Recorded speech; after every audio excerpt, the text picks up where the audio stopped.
రాజన్న సిరిసిల్ల జిల్లా ముస్తాబాద్ సహకార సంఘం చైర్మన్ తీరుని నిరసిస్తూ 9 మంది డైరెక్టర్లు గత నెల 29వ తేదీన జిల్లా సహకార సంఘం అధికారి రామకృష్ణకు అవిశ్వాస తీర్మాన పత్రాన్ని అందించారు.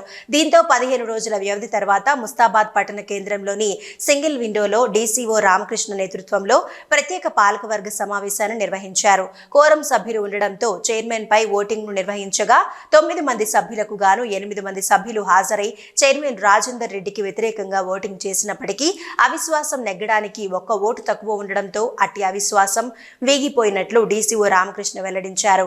యథాతరంగా ప్రస్తుత చైర్మన్ అన్నం రాజేందర్ రెడ్డి సొసైటీ చైర్మన్ గా కొనసాగుతున్నట్లు ప్రకటించారు. అనంతరం 8 మంది డైరెక్టర్లు మీడియాతో మాట్లాడుతూ చైర్మన్ ఇష్టారాజ్యంగా సొసైటీ డబ్బులు వృధా చేయడంతో పాటు తనకు నచ్చిన వ్యక్తులను సంఘంలో ఉద్యోగులుగా నియమించడాన్ని నిరసిస్తూ అవిశ్వాస తీర్మానాన్ని పెట్టినట్టు వెల్లడించారు.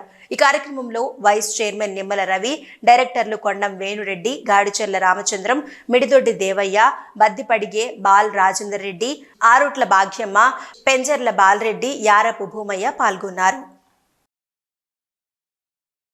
అవిశ్వాస తీర్మానం నోటీస్ ఇవ్వడం జరిగింది. దానికి సంబంధించి 15 రోజులు సమయం ఇస్తూ ఒక ప్రత్యేక పాలకవర్గ సమావేశాన్ని ఏర్పాటు చేయడం జరిగింది.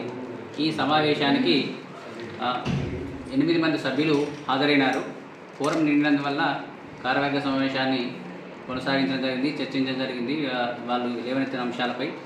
అయితే తదనంతరము జరిగినటువంటి ఓటింగ్లో మనకు చట్టంలోని నిబంధన మేరకు 2/3 మొత్తం సభ్యులు 2/3 సభ్యులు హాజరు కావాల్సి ఉన్నందున దానికి 9 మంది సభ్యులు అవసరము. కానీ హాజరైన వారు 8 మంది సభ్యులు కావున ఈ ప్రెసిడెంట్ గారిపై పెట్టినటువంటి అవిశ్వాసము వీగిపోయినట్టుగా ప్రకటిస్తున్నారు. అయినటువంటి ఆ 8 మంది సభ్యులు కూడా ప్రెసిడెంట్ గారికి వ్యతిరేకంగా ఓటు వేయడం జరిగింది. ఇప్పుడు యథాతరంగా చైర్మన్ గారు కొనసాగుతారు. ఎందుకంటే అవిశ్వాసం వీగిపోయినందుకు కావున యథావిధిగా ప్రెసిడెంట్ గారు కొనసాగుతారు.